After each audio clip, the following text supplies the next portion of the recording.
All right, welcome to the Big O Show, live from the desk today. I'm your host, the Big O.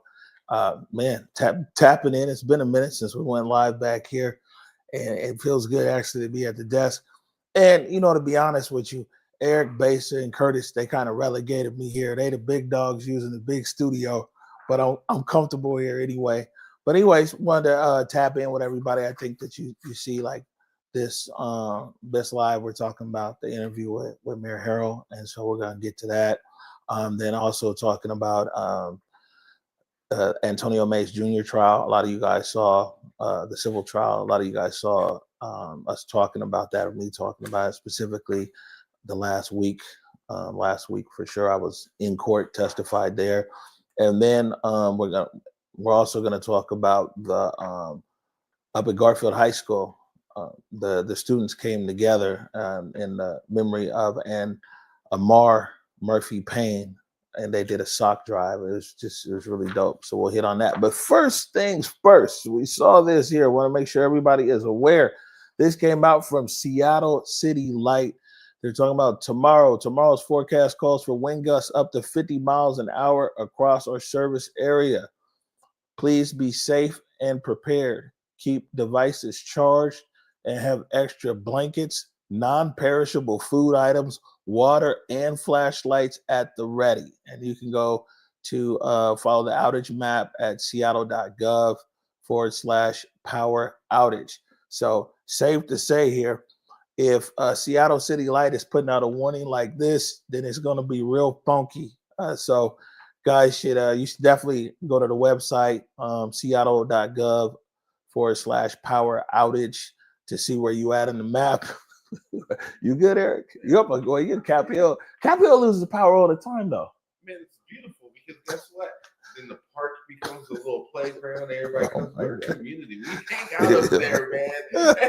No lights, find friends. No lights, find friends, huh? Wow. Wow. Yeah, so basically, parts of Seattle are definitely going to get smacked if they're putting out City Lights putting out a warning like that. So you want to be prepared. Hopefully, you'll be with somebody you actually want to be with if the power goes out tomorrow. And it's saying like extra blankets because it's cold outside, non-perishable food items, water, flashlight at the ready. Flashlight at the ready. So it's serious. So I'm assuming with a warning like that, they really want everybody to take this pretty serious tomorrow with this wind warning. So make sure you take care of yourself. Most importantly, though, man, check on your folks. If we know that this windstorm is coming, man, check on your people. Make sure that they straight, got it all together. What's up, Besa? All right, so look, we're gonna jump into it right here. The first thing that I wanted to talk about was Amarr Murphy-Paine. For some of you guys might remember, and a lot of you might not.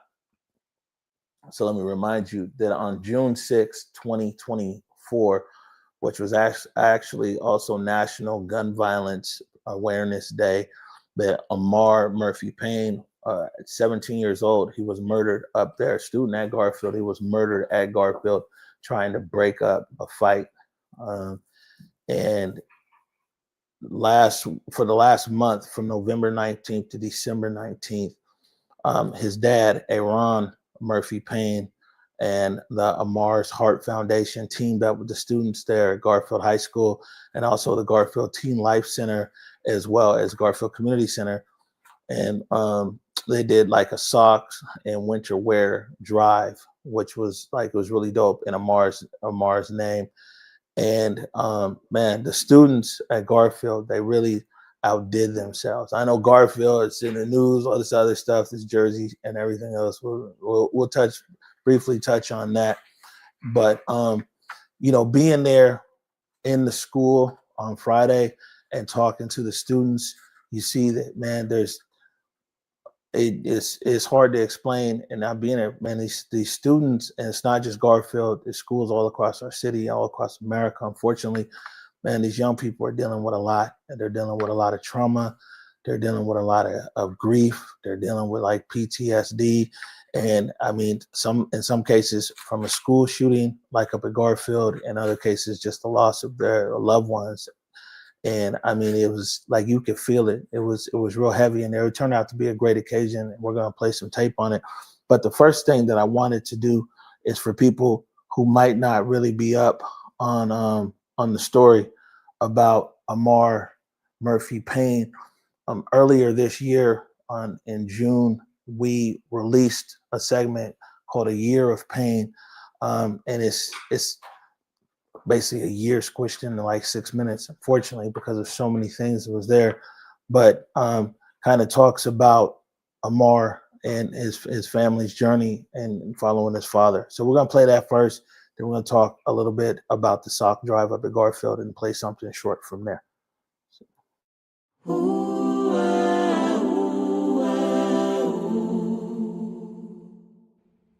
Stick around. Hey, gather up right here, to the sound of my voice. To the sound of my voice. If you want to make a change, if you want to be safe, if you want to make a difference in your school, come on out here. Let's walk out. Let's make it mean something.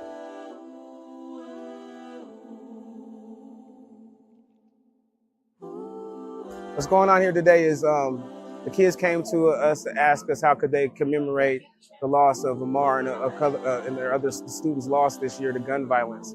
And it being National Gun Violence Awareness Day on the same day that Amarr was, murdered last year, they came to us and asked what could they do? And they had some ideas. So we just pretty much worked together to make their ideas come together. This is a situation that was led by the students. We just used our influence to be able to connect the dots and be able to stand on the loss of Amarr in the most positive way possible.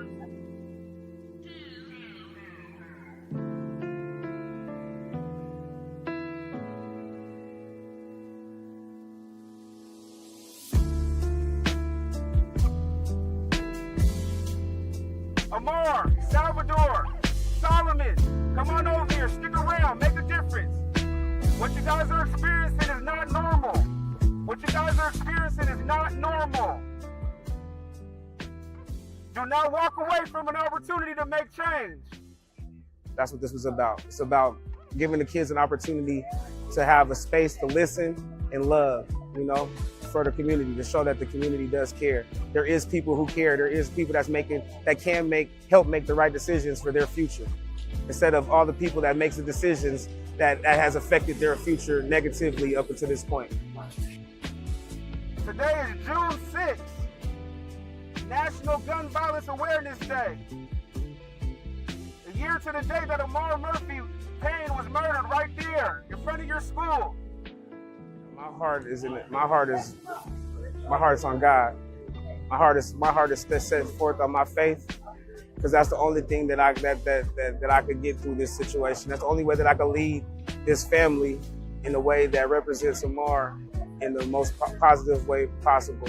I'm God-led, man, to the best of my ability. Am I human? Yes, I'm human. And there's moments that I have, my flesh gets weary. But at the same time, over this year, I've done things and took that into the grasp, into my own control of being able to see therapists, to be able to, go to rehab, to take grief classes and all that type of stuff. So the flesh part is definitely something that I have to work on, but all this is in spirit. This is an assignment. This is an assignment. And the only thing that's gonna keep me going in this life right here is being set forth an assignment that God put on my life. But I also want to make sure that we're not only standing here for Amarr. You guys lost 2 other students in a year's time due to gun violence. And the countless friends around this city that you may have lost to gun violence as well. We're standing here on the back of Amarr's situation to help you guys understand that what's happening is not normal. It takes me back to like my experience as a coach. If I want to get the best out of my players, I got to have them manifest what they're going to do before I have to have them think about what they're going to do before they actually do it. I got to get their mind set on doing a task at hand, to block the right person, all that type of stuff. So I had to speak that over myself. And that's where we're at today. I got to speak that over myself and know that there's a task at hand.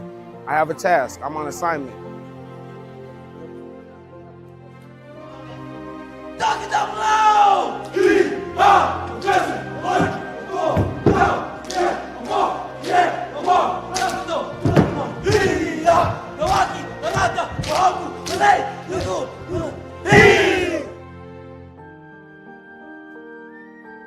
So what can we do? It comes back to being kind, like I said.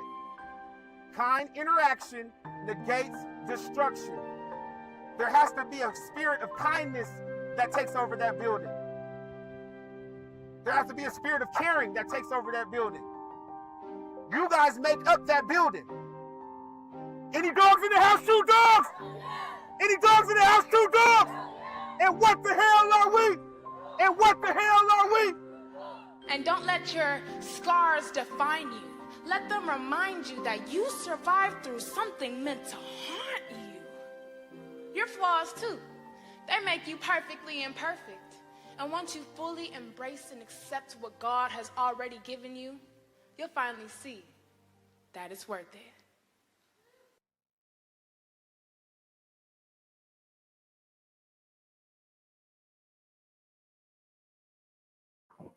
So that was from June of this year, 1 year anniversary of the murder of Amarr Murphy-Paine there at Garfield. That was actually produced by Barry Johnson. And so, like I said, from November 19th to December 19th, they did a sock drive there at Garfield High School. And the students there, they really outdid themselves. They came together for 1 month.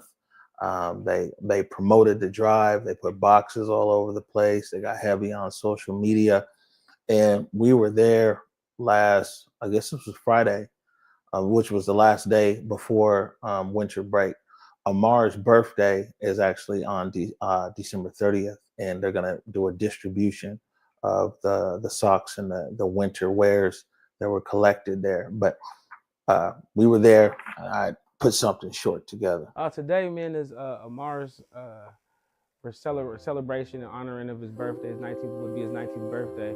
We do a blanket, socks, and glove drive. Basically, for the last month and a half, we've been raising socks for Amar's birthday so we can hand them out and Aaron can hand them out. We have here over 2,000 socks that our student body donated in spirit of Amarr for his birthday. He was my teammate, and he was a great person. He was a really good friend. People want to keep Amar's spirit alive. It's always bittersweet. I will say that. It's always bittersweet to, come upon the premises of, of course, where my son lost his life at. But today was more sweet than bitter. I feel like we did a great job because our goal is 500 as a class, and then we reached over 2,000. Long live Amarr. Long live Amarr. Yeah, like I said, it was I think that Aaron hit it right on the head. It was like, man, it's bittersweet, definitely for him. Man, these young people are going through a lot, and it's real. And I think a lot of times what they're going through gets overlooked. Garfield was all over social media as well, not necessarily for this, but the JereyGate, for people who might be aware, that's where the junior varsity team was out there at Rainier Beach. They forgot the jerseys and basically ended up wearing the Rainier Beach jersey. I got a lot of feelings about that, one way or another. But I just want to remind everybody out there that, especially the adults, right, that like a generation ago, these conversations were kind of separate. How parents and adults might feel, it didn't really, in some cases, but it didn't really trickle down to what the students and these young people. But with social media, we all in the same room, and so these young people are also reading a lot of these comments that are out there, and these are young kids, and so. I'm not trying to tell people what to do, but I am trying to tell people that, man, let's be aware that, these kids already got a lot on them. And speaking of that, though, there's a lot of people in the Garfield community, like myself, Bulldog for life, that, man, got a lot to discuss about Garfield and what's been going on up there around the athletic department. But, I mean, ideally, the school as itself. And so On January 10th, there's a Reclaiming the Village. So I think this will be the third one. Reclaiming the Village is for parents. I think they're going to open it up for the larger community. I'll have more information on it. But guys should actually sit down, and hopefully there's people there from the district as well, because I think that a lot of questions beyond this Jersey thing, I think that a lot of questions that people have a lot of actions are being taken at the district level. And so it would be good to have somebody from the Seattle School District there present. So my understanding is that January 10th, Reclaiming the Village. And when we get the actual specifics on the timing and location in the school, we'll make sure and post that and everything else. So we're going to take a quick break, real quick, call it a quick break. And when I come back, I want to tap in with everybody about what happened when I testified at the civil trial for Antonio Mays Jr.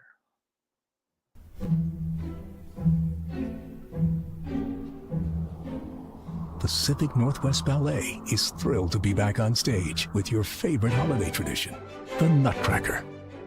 Brighten your holidays with this timeless tale performed by PNB's incredible company of dancers to the live magic of the PNB Orchestra playing Tchaikovsky's classic score.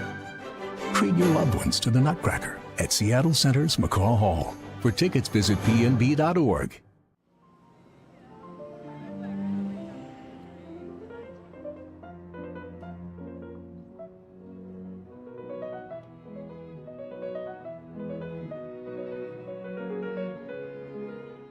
Son of a Nutcracker. Join Buddy in Elf the Musical as he journeys from the North Pole to New York City with laughter, dazzling tap dancing, and the most holiday cheer. Elf the Musical runs November 28th through December 28th. Groups of 10 or more save big. Tickets at fifthavenue.org. All right, welcome back to the big. I told you it's a quick break. You know, we don't want to lose nobody. You know, we got to keep it quick around here. So a lot of you guys last week, you saw me posting about testifying in the trial, the civil trial of Antonio Mays Jr. His estate is suing the city of Seattle for wrongful death, right? Antonio Mays Jr. is 16-year-old that was murdered the morning of June 29th, 2020 in the CHOP. So you guys that were around during the protest and followed the protest, you remember this very well. And like, I was there, just literally right around the corner from when it all happened. So anyways, Seattle Times, KOW, NPR, working on a podcast about the protest and actually about Antonio Mays Jr.'s murder. And they reached out and asked if I had any footage from the protest. I was like, man, this footage is all PTSD. You guys can take it, look through it, do whatever you want. And it's crazy. They spent hours, the NPR team, they spent hours and hours and hours going through all the footage from the protests. And they found Antonio Mays Jr. on the footage that I had shot from 5 years ago. And they find Antonio Mays Jr. speaking. So it was crazy that for 5 years it was there. It was also up on YouTube. You know, nobody had ever asked about anything. SPD, we had no idea. And if NPR hadn't looked through it, we wouldn't have known. I mean, it's very rare that we go look at the protest footage. Like everybody's like, ugh. So they found the footage 5 years basically later, and also at the eve of the civil trial, which just started, I guess, about maybe 10 days ago. But right here, this is actually a report from Fox 13 that I'm in here. It kind of explains everything. And then I'm going to tell you what happened in court. We begin with our top story this hour, and it's been 5 years since a 16-year-old was shot and killed during the Capitol Hill occupied protest known as CHOP. Antonio Mays Jr. was fatally shot outside the East Police Precinct on June 29, 2020, and his killer still hasn't been caught. Yeah, so next week the trial in the wrongful death lawsuit against the city of Seattle gets underway for negligence in the case, with some blaming first responders for not reaching the teen fast enough. We've got Fox 13's Jennifer Dowling, who talked to the teen's dad and a local journalist who captured some of the young man's final moments before the tragic shooting back in 2020. The footage showed the boy doing an interview about the protest with Converge Media. Amarr Salisbury says he's glad he was able to give the boy's father a final look at what his son was doing before his death. We got people shot. This live stream captured the chaos surrounding the fatal shooting in the Capitol Hill occupied protest zone back in late June 2020. I'm up against the wall. It's a mass casualty event. In the mayhem, 16-year-old Antonio Mays Jr. lost his life. The gunshots were so loud. Boom, boom, boom, boom, boom, boom, boom, boom. Journalist Amarr Salisbury was recording as the tragedy unfolded. It was undeniable. It's like, man, somebody is getting shot. And we look around that corner and you can see, like, it's people that are running in, they're running towards us. He says medical help was slow after the shooting. They're trying to open a gate to get somebody up out of here. Medic 1 is 1 block away. They're locked in by barricades. An attorney representing Antonio Jr.'s estate has since filed this wrongful death lawsuit. It states 16-year-old Antonio Mays Jr. was shot and left to die without the assistance he was entitled to by the government. It goes on to claim he was alive and conscious after being shot, and that the teen bled out while trying to escape while being barricaded at the CHOP in an area which the city abandoned. The lawsuit states it was CHOP medics who were essentially good Samaritans and attempted to provide aid, deciding at 3:05 a.m. to transport Antonio out of the CHOP for emergency assistance, rather than Seattle paramedics. Documents state a paramedics crew later met the CHOP medics at a different location to treat Mays. This clip that was found in our footage 5 years later kind of paints a picture of Antonio and what he was doing just days before his murder. Before that horrible night, Amarr had taken this newly rediscovered footage of the young medic speaking at CHOP. He's at right wearing a black and yellow shirt and white mask. The police, their purpose is to serve and protect, right? Yes. And we agree with their purpose, but we do not agree with them because of what they've been doing. Amarr says the teen did the interview just about 48 hours prior to his death. I would like to make it known that I wish that the police would have more supervision when it comes to their training. It hurts so bad not to have him here today. There's not a day goes by where I don't, think of my son. Antonio Mays Sr. became emotional when he saw the video. How did you feel when you saw the footage? Overwhelmed. And it was like a memory that I didn't have the blessing to attend. But it felt like he was here with me at that moment. And that just overwhelmed me so much. I couldn't sleep last night. Antonio says his son was his partner in their family barbecue business and had a big heart. He says he left him a note saying he hoped to make him proud when he traveled to Seattle. My son went up there to make a difference. He advocated peacefully for additional training. He was reasonable. It sounded like these shots were like 10 feet away. Meantime, attorneys for the city have been mounting a defense, stating in documents that Antonio Mays Jr. died at the hands of an unknown third party, also recently filing a motion to exclude what attorneys called late disclosed witnesses. As the case moves forward, Amarr believes a rediscovered video of Antonio Jr. will help his dad in the tough weeks ahead when he has to relive the tragedy at trial. I'm hopeful that with this video that Antonio Mays Sr. has something that's reaffirming to him of who he always said that his son was. I reached out to the city attorney's office for additional comment. They say they're unable to because the case is in active litigation. Antonio's attorney says jury selection is scheduled to begin around December 8th in the wrongful death case. In Seattle, Jennifer Dowling, Fox 13 News. All right. So last Monday, I went there to court to testify. And man, this was wild. So the judge in the case, he allowed the video to be played to the jury, but they muted the video. So the jury wasn't able to hear Antonio Mays Jr. And why that's important is because the city is really like painted Antonio in a bad light, right?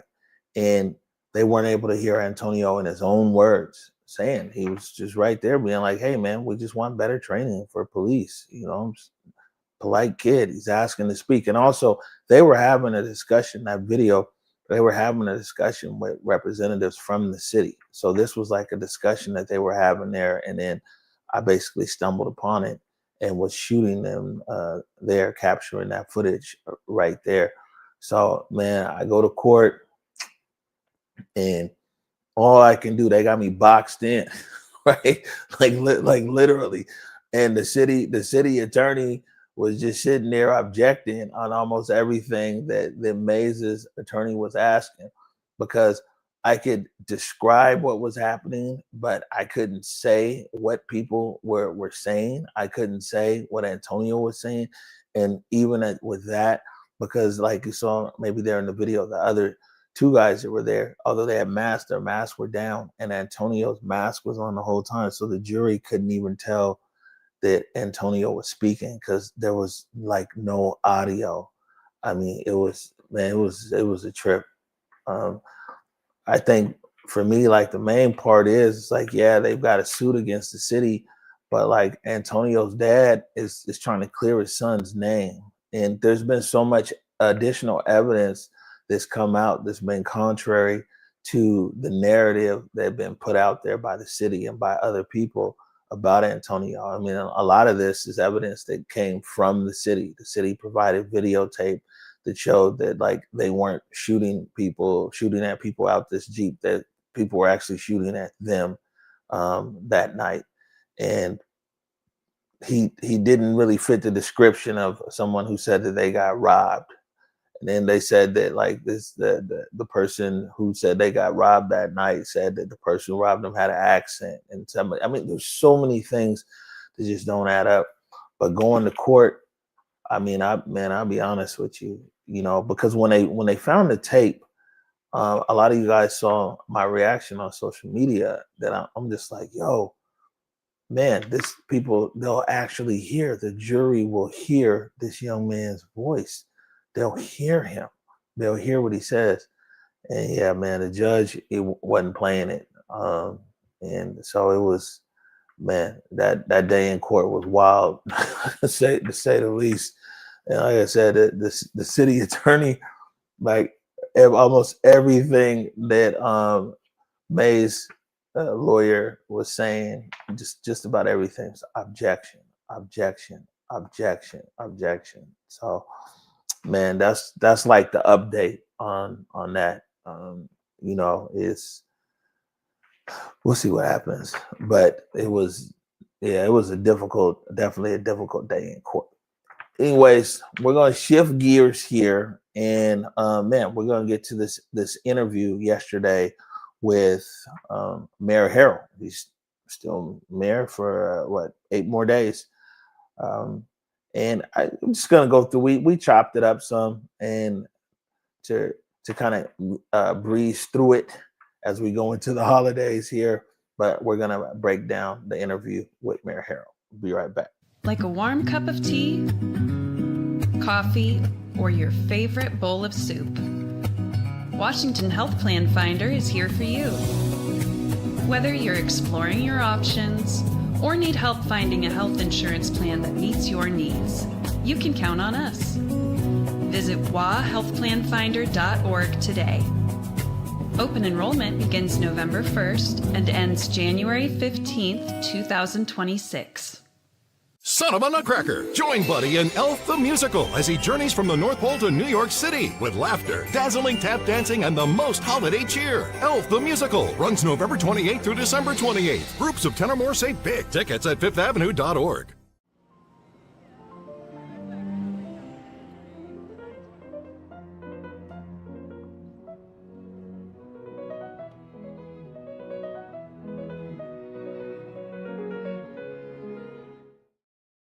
All right, welcome back to the Big O Show. You guess, look, you see me without a big old shirt on today. This is I know how to stick to the message, but today I switch it up. So somebody might think I'm wearing the same sweatshirt every day. It's like I got my TLC, you know what I'm saying? Long live Left Eye. All right, so Mayor Harrell came here to the Black Media Matters studio yesterday to chop it up. This is he's leaving office here in a few days. We thought that it was important as a media outlet that represents the Central District, that we have our mayor who's from the Central District, went to Garfield, and we know this, we know the story. You know what I'm saying? Went on to the UW City Council and mayor, and actually was mayor twice because he was mayor for like, I don't know, a week or something some years ago. But wanted to just talk to him about what he thought about his term, and you know, maybe what he got right and maybe what he got wrong, and things like that. But first things first, the Black Media Matters studio, as you know, the majority of the wall is made up of photos that Al Smith took in the 1940s and through the 1960s, mostly in the Central District of Seattle. There's also some photos that date back to the early 1900s and the late 1800s provided by the Black Heritage Society of Washington State. But the majority of the photos on the wall, the Al Smith collection, that's actually Mohai's collection. Big shout out to Mohai. They definitely worked with us and the Black Heritage Society of Washington State and Creative Lou in creating the wall there. And the first time that Mayor Harrell was here, I think in 2022, man, he spent so much time. We're supposed to do an interview and get in and get out, but he spent so much time there on the wall, like, oh, I know this person, I know that person. It brought back a lot of memories for him. So the first thing I actually talked about was being here in the studio. I can go through many of these pictures and talk about how it affected my life personally, and I just glanced at it again. I'll give you a clear example. And a lot of these folks here, these beautiful people, allowed me to become mayor. Now, why would I say that? I'll give you a good example. I'm looking at Gertrude Peoples here, who was a University of Washington academic advisor when I was a football player at the University of Washington, who knew my mother and father, who made sure that we were all going to class and getting good grades.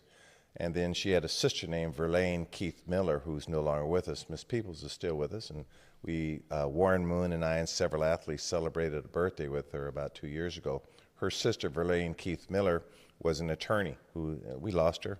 I worked for her, and it was through that connection through Miss Peoples when I became a lawyer that I was allowed to work for her sister. So this, what you see here is a culmination of people in Seattle, Black Seattle, if you will, or in the Northwest, people that have affected our community, affected my mother and father and me, and so it's very inspirational to see this in your studio. You know, Hills Brothers Barbecue, I mean, that's a place where, and I don't mean to insult any great barbecue establishments here, but that was clearly the best barbecue place in Seattle's ever known. Listen, you just tell it how it is, bro. You know what I'm saying?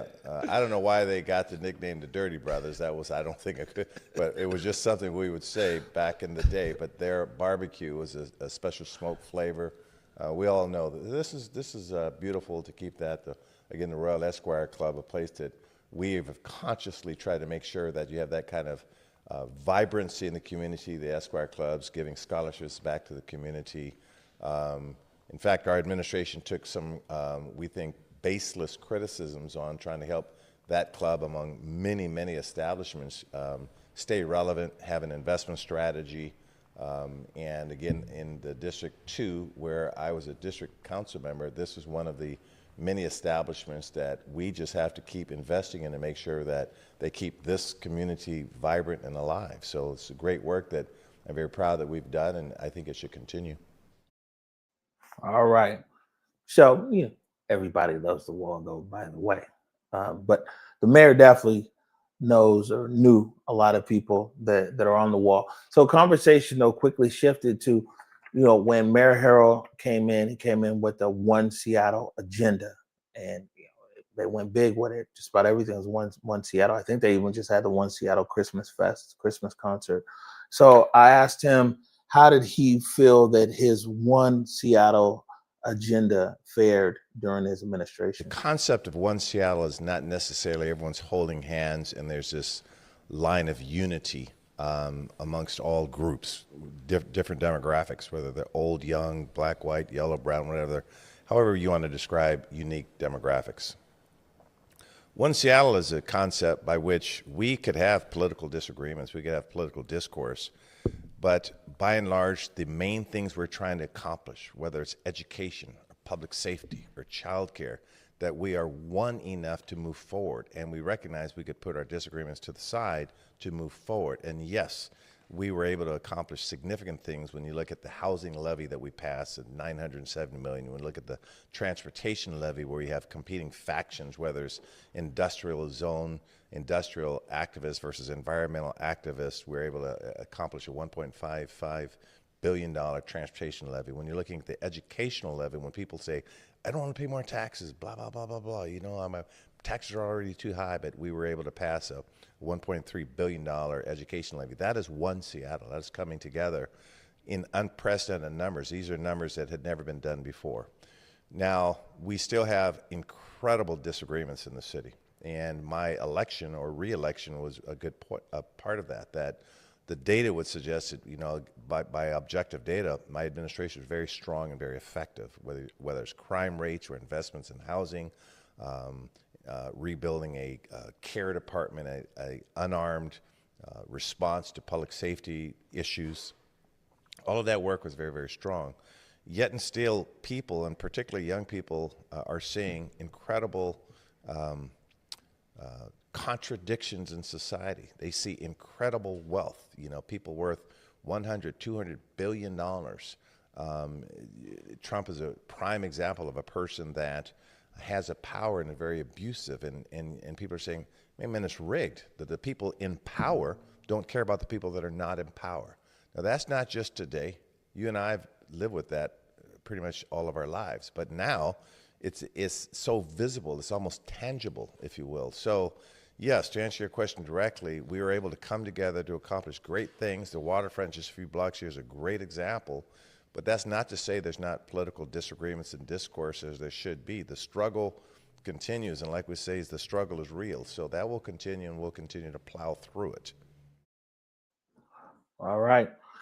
The next thing that I talked to Mayor Harrell about are some of the challenges that continue. In the downtown core specifically, number one, you still see two things that are concerning. Number one is you still see visibly people hurting themselves, harming themselves. You see the drug use, the standing around and just loitering with no real positive direction to go. And you see people that are just hurting and need help, number one. And number two, you still see plywood and boarded up stores where there's no economic vibrancy. I must say that my wife and I did a little shopping downtown last weekend, and going into some stores, I was very pleased to see all of the foot traffic. So that was a good thing. But you still see areas that, 5-10 years ago would have been more vibrant. And so the ability to really have all stores open and foot traffic and all restaurants full and people living good, healthy, productive lives is still not there. Now, I think we laid the foundation for it to be there through the Seattle Restored program, through our economic development strategies, through our EDI strategies, all of the strategies here, our zoning plans downtown, our police recruiting strategies. We put the foundation for it to be there, but it still leaves a lot to be desired when you're still seeing people, again, killing themselves in closed buildings. Now, following up on that question, I asked about care, the Seattle Care Department of Care. Especially now with the new police contract, the care is actually being bolstered and funded. So they'll actually have a budget. They'll go to citywide response, 247, and things like that. Care was something that was basically built up in his administration. Yeah, so what's going to be interesting, I think, with the succeeding administration is exactly what they do, quite honestly, because I think they were somewhat critical of the lack of progress with care, and I don't think they had appreciation for how tough the work is when, number one, when you're trying to develop a range of work that is already in a legal contract for another group. And you're trying to change literally decades and decades of culture when saying, this work you were doing, we're going to do it over here. And then you have to find the right leadership and right people to do the work, right? And quite frankly, when a crisis occurs, it's not as though there's a referee saying, care, police department, fire department, first responder over here, that these are crisis situations. And so we thought very strategically and methodically about what are we trying to do. So I'm very optimistic that, we've laid the foundation and the right people, whether it's Chief Barnes. I can't say enough about Chief Barnes. When people ask, you didn't ask the question, but I'll respond to a question you didn't ask. When I look at a situation with for example, with his predecessor, Chief Diaz, and we know there's some challenges there, that whatever happened when Chief Diaz was there led to Chief Barnes, right? And so when I look at any challenges that happened in our administration, it led to another outcome that took us in a direction we wanted to go. So I never see these certain things as mistakes or errors, because when you believe in continuous improvement, that's exactly what you do. So I believe that in the lines of continuous improvement, care in the police department and where we're heading for public safety in Seattle, yes, we'd be a national best practice and national model. And I talk to mayors, I still talk to mayors all around the country about what we're trying to do and what we're actually doing here in Seattle. So yes, I think we could be a national model. All right. The next thing that I talked to Mayor Harrell about is how did he manage the hand that he was dealt, just like the new incoming mayor is going to have to manage the hand that she is dealt with budget and some everything else. With Mayor Harrell was coming off the pandemic and a few other things. And I wanted to ask him, what's his thoughts? How does he feel that he managed it? I'll be direct that Mayor Durkin was the mayor before me, and she is a person I have tremendous respect for. I like her. She's a friend. And it's not so much a reflection on what she did or did not do. It's not a reflection of the cabinet she had, what they did or did not do. That was not the case. The case was that when she was mayor, the fact is we had a global pandemic. We had the George Floyd civil unrest, the protest and I want to thank you again for covering it so closely, and I think that's still being used in litigation, if you will. You were there in the front line. This was a tough hand for mayors all across the country. So it's not a reflection of my predecessor as it was when I took office. We were still wearing masks. You may recall my first State of the City was, we're masked up and we're social distancing. Downtown was dilapidated, tents were everywhere. People were living unhoused, and it was just not a good time for anybody. And we had to build systems. I had to build the right personnel. We had to uplift spirits. And we did a marvelous job of doing that. And again, you learn from, you take a left turn, maybe I should have taken a middle turn or a right turn. Is there such thing as a middle turn? The middle turn keep straight. Well, maybe veer to the right a little bit. But I think you understand the point that when you're working hard, you take risks. And we took risks. And I think a good mayor will try to lead. That's what leadership is about. So we're very, very proud of both the people we hired, the systems we put in place, the people we're able to house, the people we're able to protect. And one reason why we sought a second term was because we put all of this in place, and it was hard enough just trying to right a big ship to put the systems in place, to get an investment strategy. I described $3 billion worth of strategy, whether it was housing, transportation, or education. That's a $3 billion strategy that we're able to negotiate with everyone out there and put to the voters and get it passed. And by the way, when you do something like that, a big O, Oscar Robertson, but when you do something like that, that's laying a foundation for a phenomenal city. So again, and you know, I got to make something clear. You didn't ask this question, but I'm going to answer it anyway. Sure. I'm good at answering. It's conversation. I'm good at answering questions that sometimes aren't asked.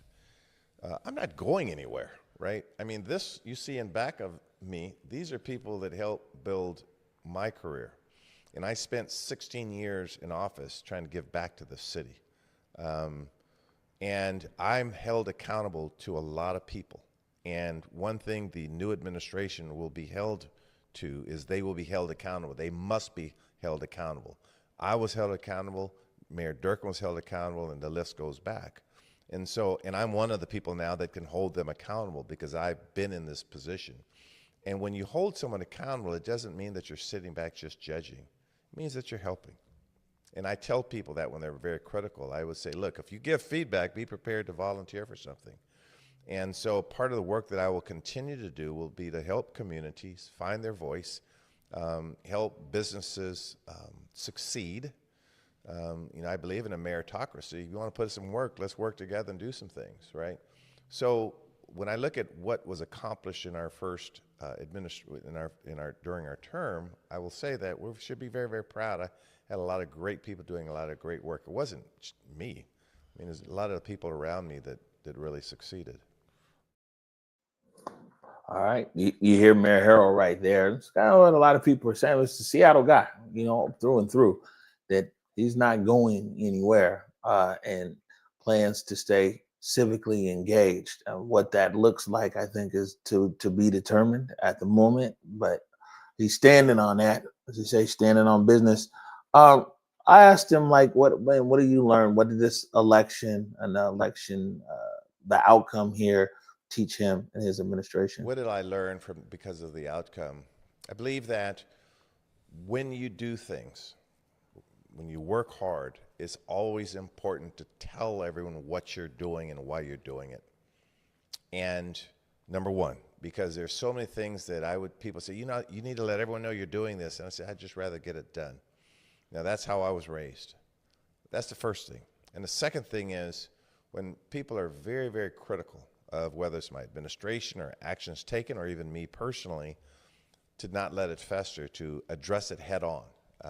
I'll give you a good example. When you say statements like that, it's always good to have an example.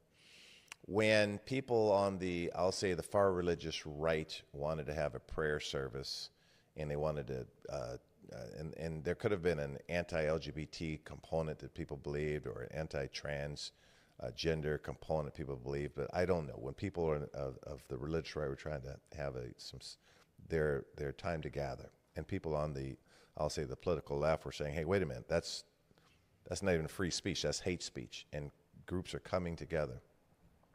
A lot of criticism just launched all over the city, right?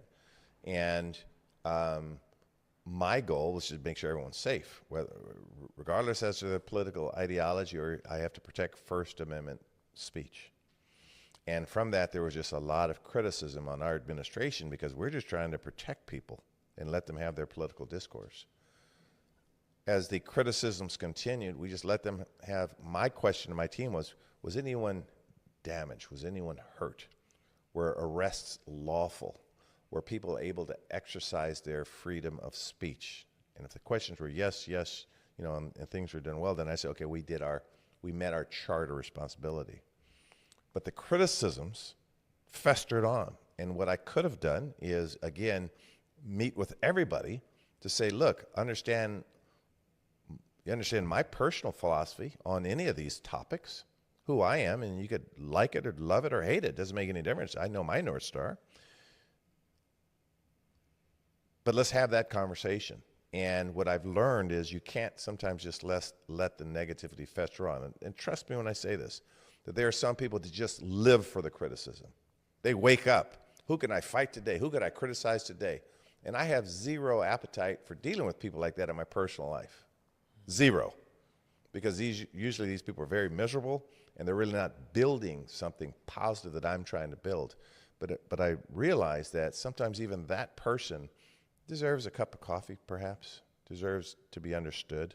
Everyone wants to be understood. So those are the lessons that, and I can't say that's a continuum of learning. So, and that'll continue in my life. All right. So you hear the mayor right there talking about things that he has learned. We're going to take a quick break. We got just a few more clips, and also the full interview is going to go online tomorrow. We wanted to make sure and get this out tonight, though, because tomorrow's Christmas. We're talking about this. Man, when do we put this out? tomorrow's Christmas Eve. The next day is Christmas. The day after that is the day after Christmas and everything else. So that's what we're doing a live show here tonight to actually, cut into some of the main points here. And then the full interview will be up like on our YouTube and our website and a few other places. We're going to take a quick break and we got a few more clips. They told me I was too much, too loud, too bold, too soft when I should have been steel, too bright when I should have dimmed. But I was never made to shrink. I was made to rise. I've unlearned the lies they've wrapped me in, peeled off the shame like old skin, stood in the mirror and whispered, this is love. Love that doesn't ask me to twist in the shapes for someone else's comfort. Love that doesn't feel like deep exhales, solo dates, and choosing peace even when chaos comes dressed like company. There's power in my stillness, in how I cry without breaking, how I break without quitting, how I love myself without permission. I'm not waiting for a spotlight. To know, I shine. I am the moment, the mood, the masterpiece, in progress. So, if you ask me who I am, I'll say, I'm everything I needed. And finally, I believe that's enough.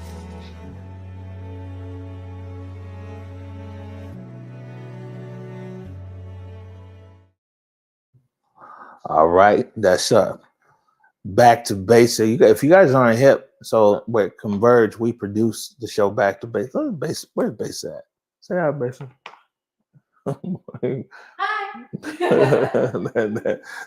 there she is right there. Back to Basic actually comes on 3 times a week on Saturdays at 10:30 p.m. on Fox 13, and then Sundays at 10 a.m.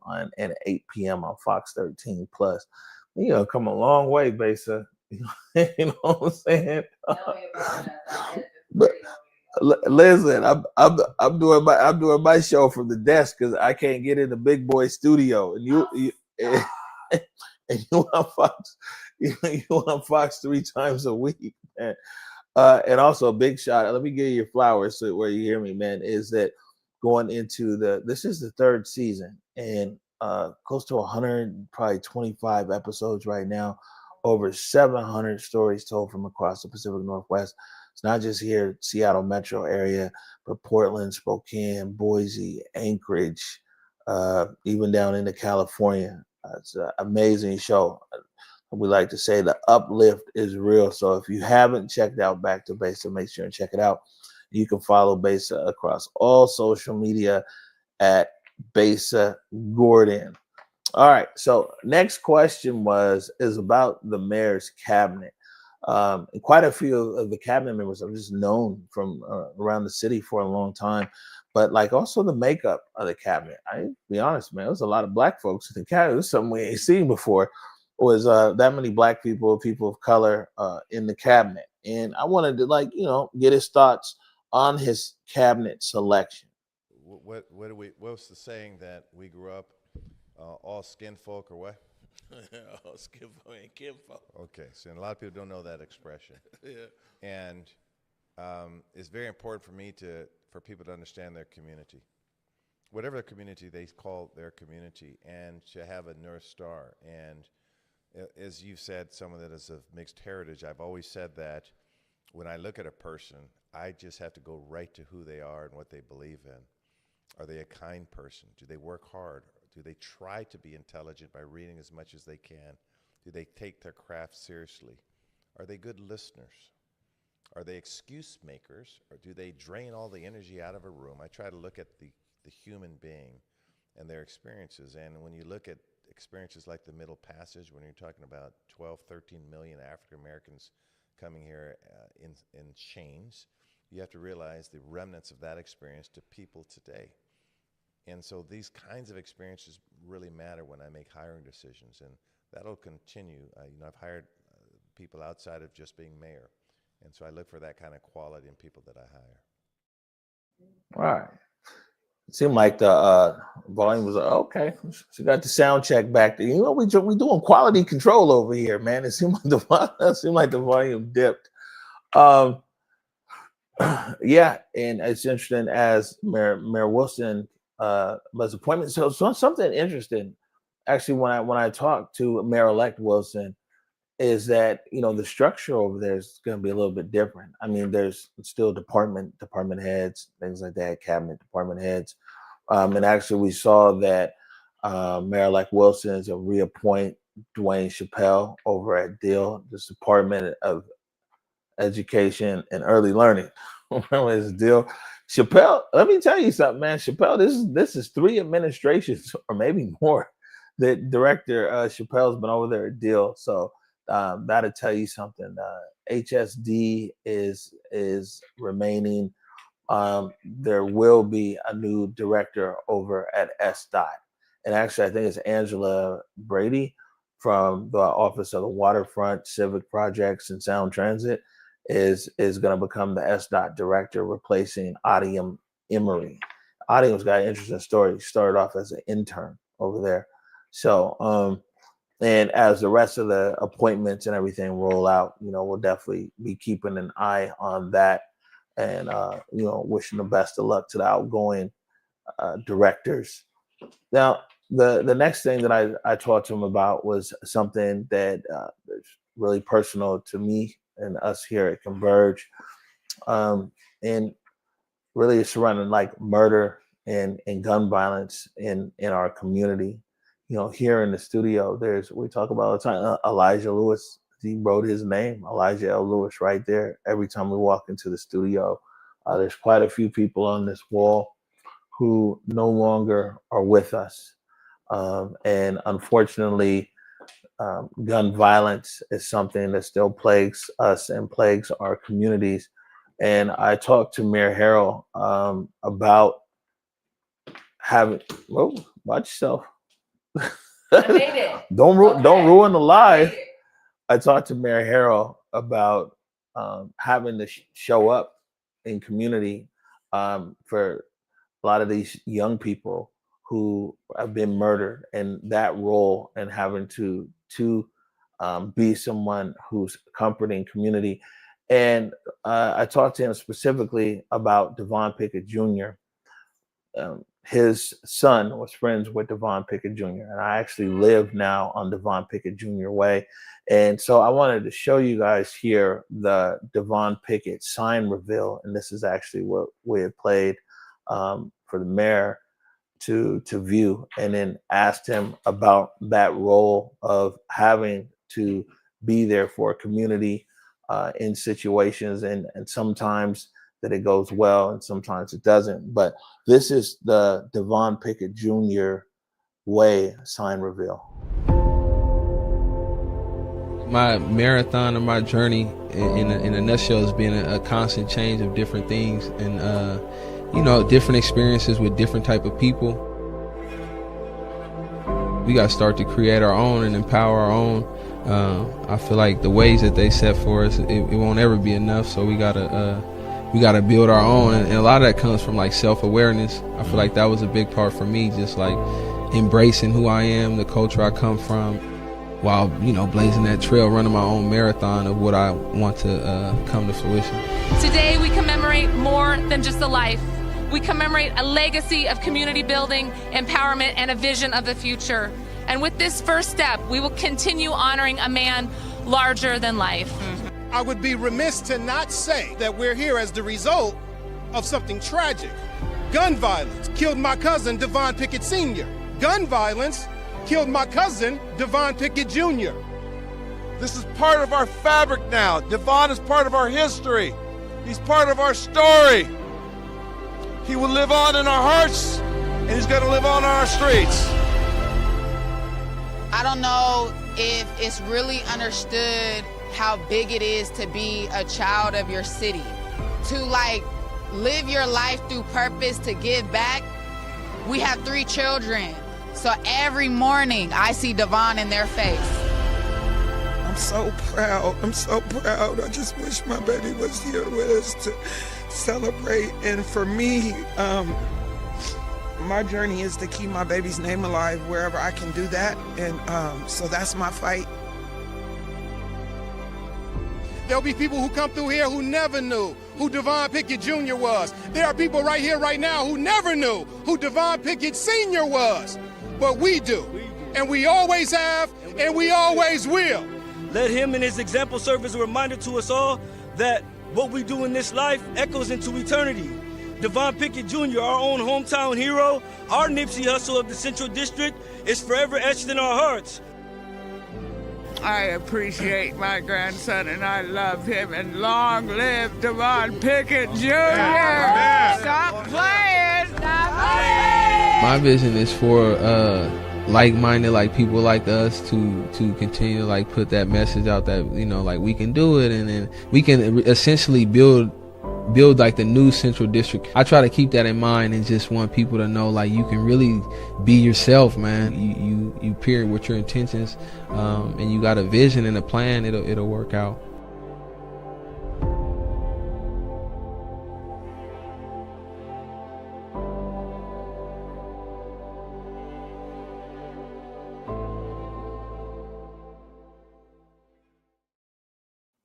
Yeah, first and foremost, long live the postman.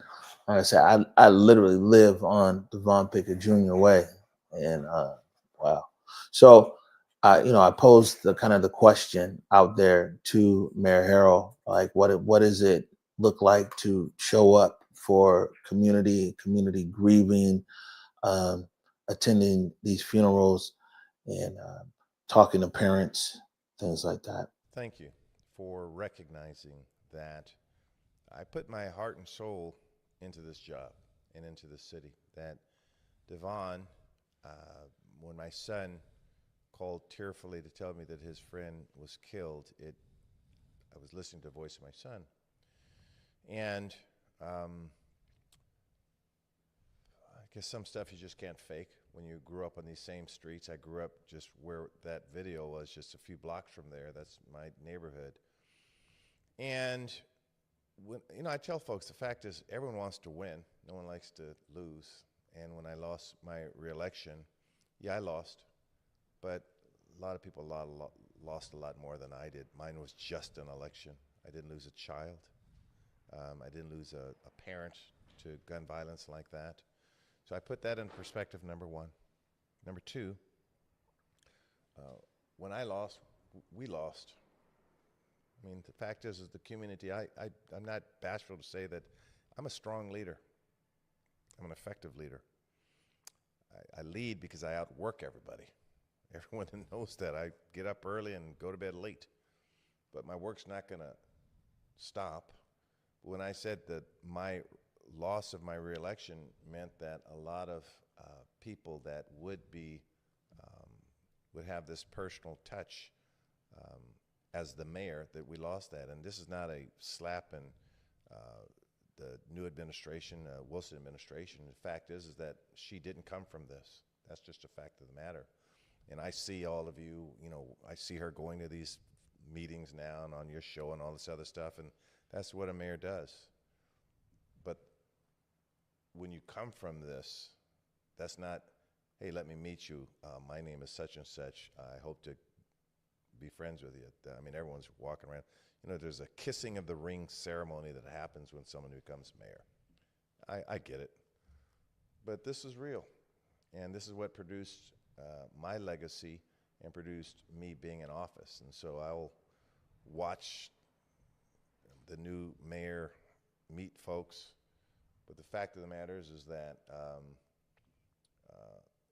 the stuff you see is just part of me and being part of the community. All right.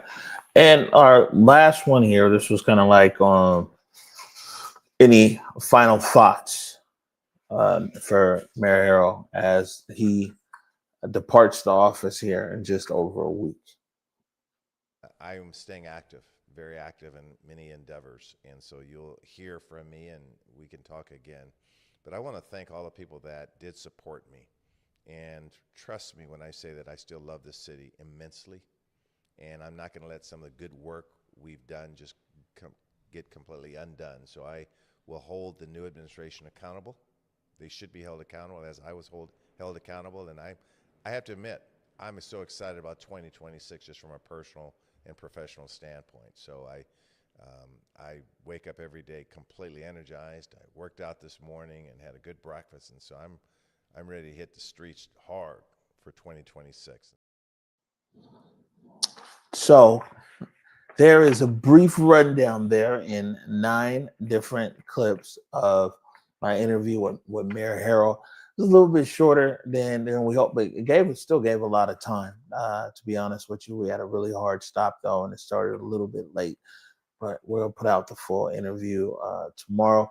You know, this is 2 mayors in a row. I think unless Mayor Harrell sits down and does another interview here within the next week or so. We also have Mayor Durkin's last interview right here in this studio as well. And Mayor-elect Wilson's first interview hasn't been sworn in yet, but so man, we just want to keep people talking. I think that one of the things here is, at least in this show, the Big O show, is we just want to get a conversation going, kind of see where people are at, checking in with them and what's happening. And I told Mayor-elect Wilson, for you guys that saw that interview, it was like, she hasn't been sworn in yet. So there's quite a few things. A lot of stuff is hypothetical at the moment, outside of things like picking the directors and things like that. Everything else, man, it's when she's actually sworn in, and we'll go from there. And you'll find me up there at City Hall, and you'll find me there at the press conferences and everything else. It's 4 years ahead of us, a lot of stuff going on. But I do want to take a moment to thank Mayor Harrell for taking the time to come back down here to the studio. It was important to check in before he officially left office. I think my biggest takeaway is like, yeah, I mean, you would have an expectation for somebody, if they lose an election, especially an election that close, man, feel some kind of way. I think you could kind of tell, feel some kind of way, but also that, I mean, I really take him at his word, where he says like, yeah, I'm not going anywhere. I'm gonna be like right here. I'm gonna be civically engaged. I'm gonna hold the next administration accountable, as he says he was held accountable, and everything else. So if there was any thoughts of Mayor Bruce Harrell kind of like riding off into the sunset, my personal takeaway is that no, that's not going to happen, and that one way or another, I think that we'll be seeing him around for the next few years for sure. So look, it was a short show, kind of a longer show, but a short show here today. I didn't bog you guys down with a ton of commentary. You know what I'm saying? I always got something to say, and sometimes I get to go in and really saying it, a lot of things, but just wanted to pop in before Christmas Eve, you know what I'm saying, and let you guys know about this conversation, pull out some clips here, and again, it'll be online. I think we got one more thing here before the end of the new year, but all you Converge people have been following Converge for a long time, you guys will be happy to hear that for the first time, I think ever, we're actually going to take a break. So I think from next week into probably the first week of January. So you won't see us, like, we're active. You go to our pages today, it's always stuff coming out and everything else. And we're going to take our own advice and all the advice from all these self-care experts to come on today with Trey and everything else. And we finna chill and recharge and get ready for 2026. Get ready for that Black Joy journey. But man, thanks for everybody for tapping in, and I appreciate you. I'm wishing everybody a Merry Christmas and all that good stuff, Kwanzaa, and Happy New Year. You got a New Year's resolution, Besa?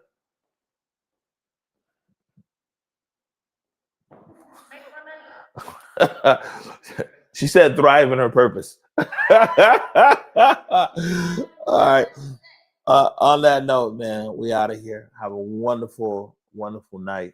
And man, go forward in your purpose and go forward in your humanity. Peace. you.